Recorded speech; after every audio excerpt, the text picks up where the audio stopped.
Reclining hero pose can be challenging for many individuals.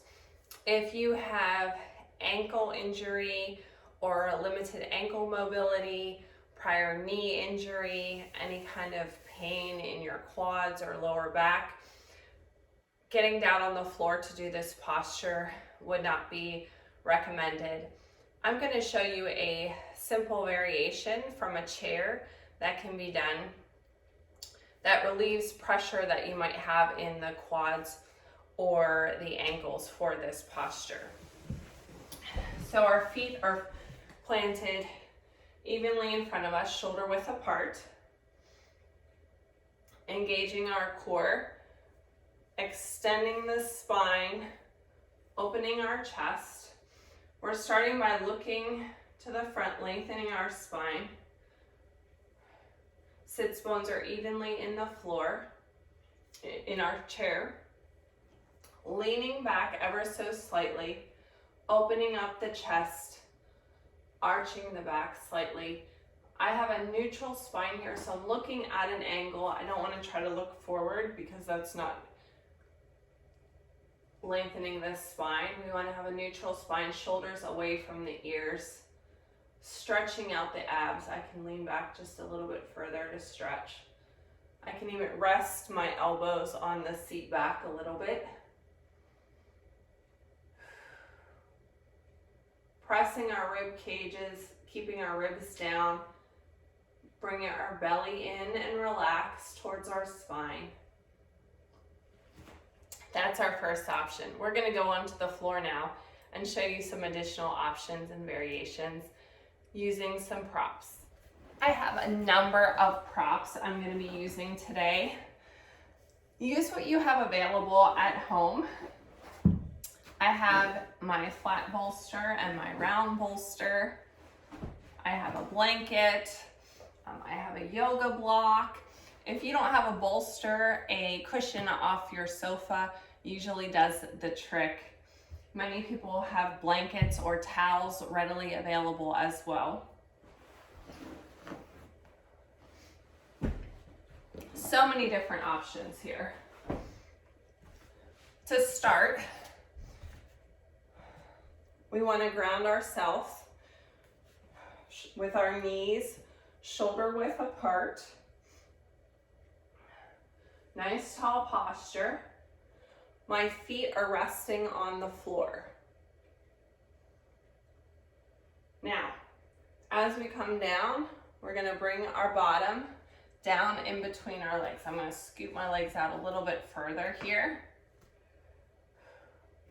Now, we want our bottom onto the floor here. Now, this might be uncomfortable either with tightness in the knees or the ankles. So I have a couple options.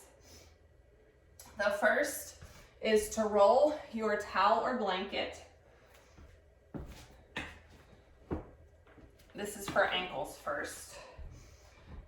If you can't get your feet all the way on the floor because of your mobility in your ankle, you want to roll the towel or cushion under the ankle to give you that filler in there and relieve some of the pressure. You might also find someone has pressure in the knees, so we can lift and kind of pull the calves away to relieve some of that pressure. We can also take our blanket or pillow. I'm gonna fold this a different way now.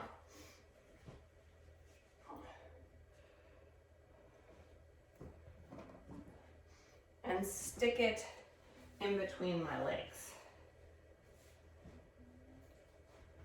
This is going to create a little bit of gap and relieve some of the pressure on the knees. So I'm not sitting on my feet. They're out wide and my bottom's coming in between. If that still is not enough to relieve the pressure, we can add a yoga block in between the legs for the bottom. You'll find that this is often enough to relieve that pressure, or if you need something a little higher, we can add a bolster. That's better. All right, so that feels a lot better. Relieving pressure off the knees. Your butt is elevated, so it's taking the pressure off that joint and making it more accessible for someone who has a prior knee injury. The next step, once you have our ankles in place and we don't have any pressure in our knees and we feel pretty good, we want to make sure our sits bones are evenly on our bolster or on the mat. We can start to lean back. So as we recline, don't try to look forward. We want to have that nice neutral spine, opening up the chest, stretching out the belly, pulling the navel in towards the spine. We want to keep the rib cage controlled. We don't want the ribs to flare out to the front. Shoulders away from the ears. If you want a little bit more, we can continue to drop down onto our forearms. Now my knees started to come up there. We want to try to keep our knees on the ground. A lot of times when you have a bolster there and tightness in your hips, those knees are going to come off the floor. That means that you've gone a little bit too far. You'll want to come back up to a higher pose. Other options.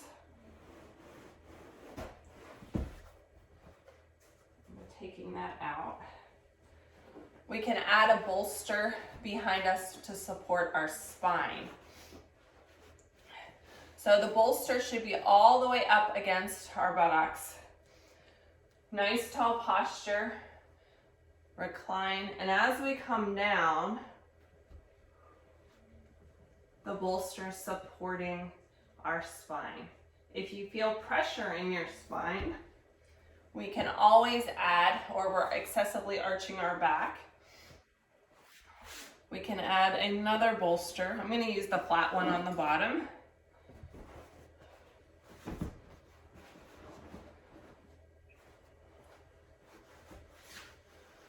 We can add a little bit of height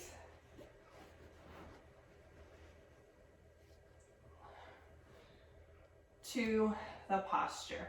Again, pulling our shoulders back and down, opening up the chest, feeling a good stretch in our belly, keeping our rib cage in alignment. Those ribs, we don't want them to flare up. Belly tucking in towards the spine, but relaxed, soft belly. It should feel like a good stretch. Breathing into the stretch. You have the option of keeping your hands on the floor here, or we can extend our stretch, reaching our arms up overhead, extended, or wrapping them and resting them on your bolster here.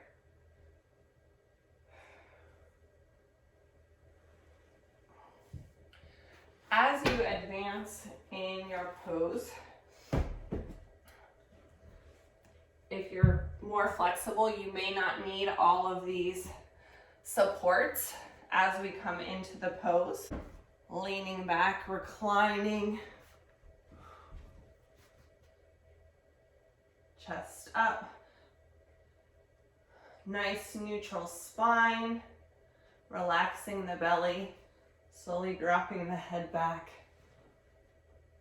So for me, I have tightness in my ankles as well as injury previously in my knee, patellofemoral syndrome.